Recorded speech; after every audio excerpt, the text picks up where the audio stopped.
Scott Spears, and today we're joined by a true show business legend. From The Odd Couple to Quincy to many stage productions, he's been entertaining us for years. Jack Klugman joins us. Jack, thank you so much for joining us today. My pleasure. Now, for those of our listeners who don't realize that you kind of sound a little different, how is your throat? Oh, it's fine. The more I talk, the stronger it gets. It doesn't get any prettier, it just gets stronger.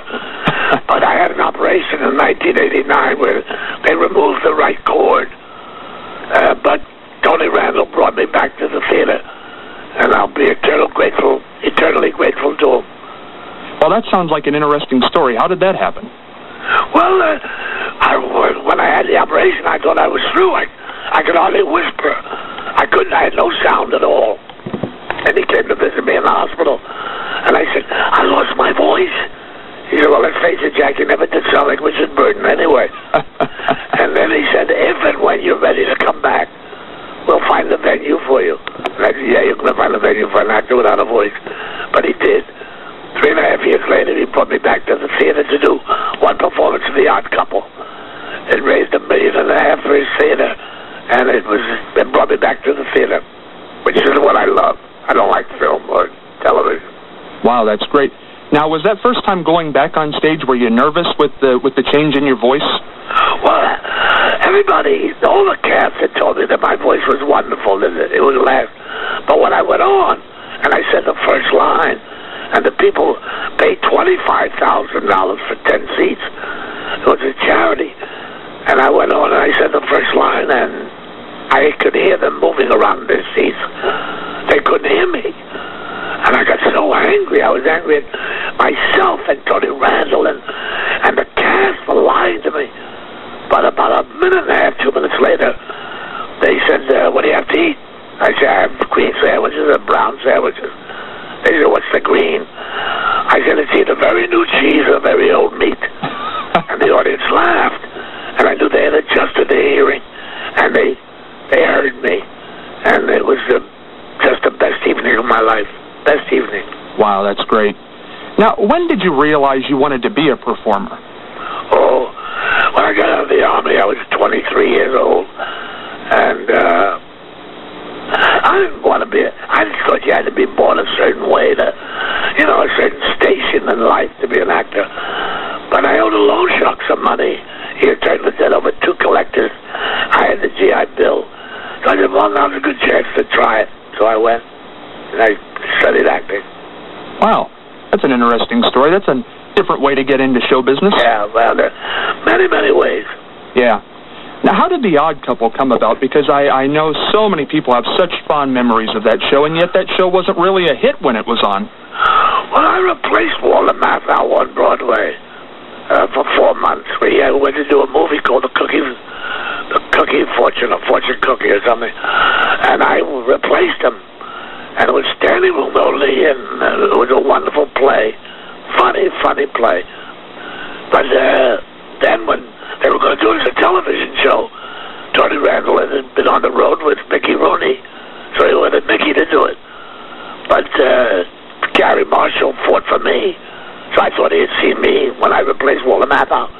He said, no, I saw you with Gypsy, and that's what Merman was singing to you, and she was spitting all over you. He said, and you never showed it. And I said, that's a good actor. That's the guy I want for The Odd Couple, which is, again, another crazy way to get a play, to get a show. And I did it. Of course, I was working a great deal at the time. I had done 500 live television shows. So I had done a lot. So I didn't need the job, but it was good to get it. To work with Tony was wonderful. Yeah, and we've kind of touched on that through this interview. What can you tell us about Tony Randall? Well, he was the most marvelous man that I've ever known. He was my dearest friend. He was closer than my brother. What I liked about him was he was well-rounded. When we go on the road, and we do like The Odd Couple, we go into a town, and he would take me to a museum. And in 2 hours, he would teach me more than I could learn at the Louvre in France in 4 days. And then on the way home in the cab, he'd tell me the best dirty joke you ever heard. So he was well-rounded. He could go into a French restaurant, order the finest food in French. But then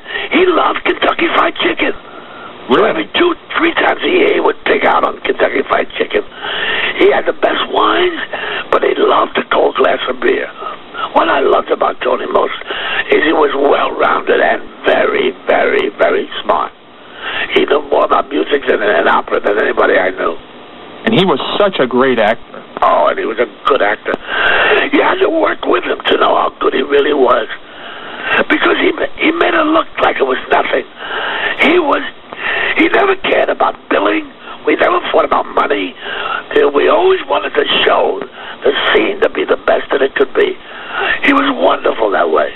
Oh, and if you ever catch an old Rock Hudson or Doris Day movie that Tony Randall's in some weekend, they're beautiful. He is wonderful and clean and sweet. And he's so nice. And he got along with all those people. I mean, he was just a lovely guy. Great guy.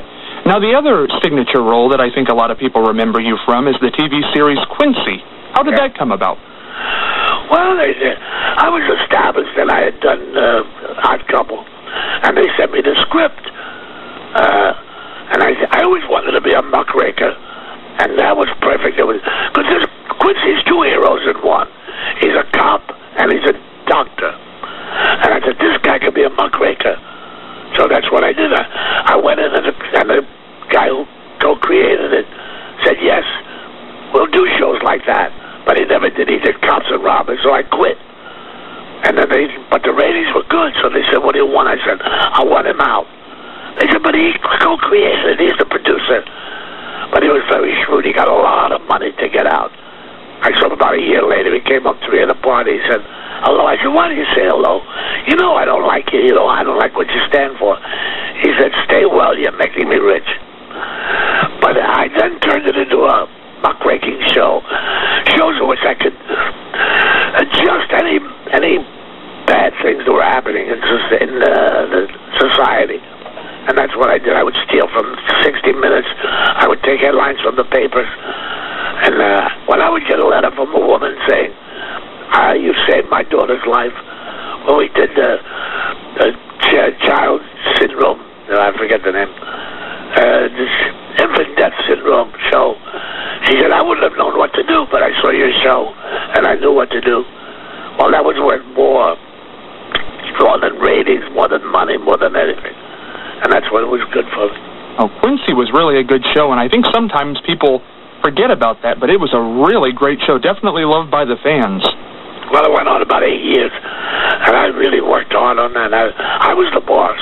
I love that show. And the only way to really work in television is to be the complete boss. And I was. And I loved it. I can't remember. Did you ever have Tony Randall on Quincy? No. No, I don't know why. He didn't really think much of the show till he saw it. That one night we went to Washington where Reagan had signed something into law, the orphan drug bill, because of my show. And he said, gee, your show was pretty good. So he didn't really care for it that much. And I never asked anybody that was well established to appear on my show. Although we had some very good actors. We had Lou Ayres and Jose Ferrar and Colleen Dewhurst. Now, is Jack Klugman more like Oscar Madison or more like the character of Quincy? He's more like Oscar Madison. I love to gamble. I love women. I'm a slob. I'm not dirty, but I shower, but I'm a slob. You see my apartment here, it's, sneakers in there and clothes in there. But I'm more. What I liked about Oscar was that if people left him alone, he would have lived a life of being carefree. And that's the best way to live your life, free of care. And I try to live my life that way now. My kids do well. They're doing well. So I try to live a life of free of care. And that's what I do. I'm going to go to China and Tibet this year on vacation. I went last year to Moscow, and the year before that I went to South Africa. I want to see all the places before I die that I haven't been to. Oh, that sounds like great fun. Yeah. Should be a lot of fun. Now, we touched on it early on in the interview, was that you prefer to work on stage as opposed to television or film. Yes. Why is that? Well, all artists have one tool, selectivity. But you need time to select. And movies, time is your enemy. Time is money. So you don't have the time to select. And, if you're a painter, right, and you're constipated one night and you have a bad breakfast, you're going to go to that easel and paint a very severe line. But the next day you take a laxative, you have a good breakfast, you soften that line. So after a month,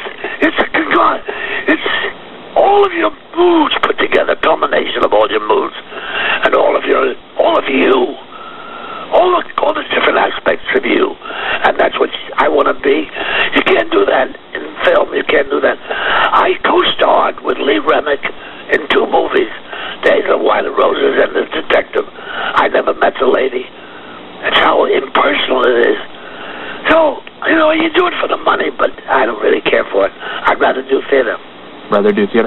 Now, most people have a genuine fear of going on stage, and the theater is going on stage. When you walk into a theater, say a 1,400-seat theater, do you have the jitters before you go out there? Not lately. I asked her, when I worked with Ethel Merman, I said, don't you ever get nervous? She said, no, I know the lines. What I have begun to realize that my audience are my friends. They're not my enemy. I don't have to prove to them. They come there to want me to be good. And they are my friends. And that's why I love the theater so much. And I get nervous just before I go on. But once I'm on that stage, I feel very calm and very, very, very real. Right. Do you have any regrets as you look back on this great career? No, I had a wonderful life. I worked with more stars than there are in the sky. I worked with Fonda and Bogart and John Garfield and Lee Cobb and Ethel Merman, Judy Garland. I worked with so many wonderful people, and they were all wonderful. I've had a good life. I'm going to be 85, and I've had a wonderful life. Oh, I have no regrets, and I'm glad that I lived when I lived. I remember when fire engines were drawn by 4 white horses. I love that. I love it when tuna fish was a quarter, 20 cents. I love that life. It was a good life. Right. Is there anything in the future that you haven't done that you still want to do career-wise? No. I've done Death of a Salesman. I've done The Price. No, but I keep working. I'm doing a show at Gary Marshall's Theater the month of June, and then I go to Jersey, and I get New Brunswick, New Jersey, and I do a play. I probably do Sunshine Boys in September, October. And that's a great play to go see. Yep. Many, many years from now, what would you like Jack Klugman's epitaph to read? He lived a good life, and he appreciated every moment of it. And I would have to say, us as an audience have appreciated you, sir. Thank you. Mr. Klugman, I have to say it was a true pleasure to have you on the program today, and you are definitely a credit to your work. Thank you. And I hope you do come back with us in the future. I will.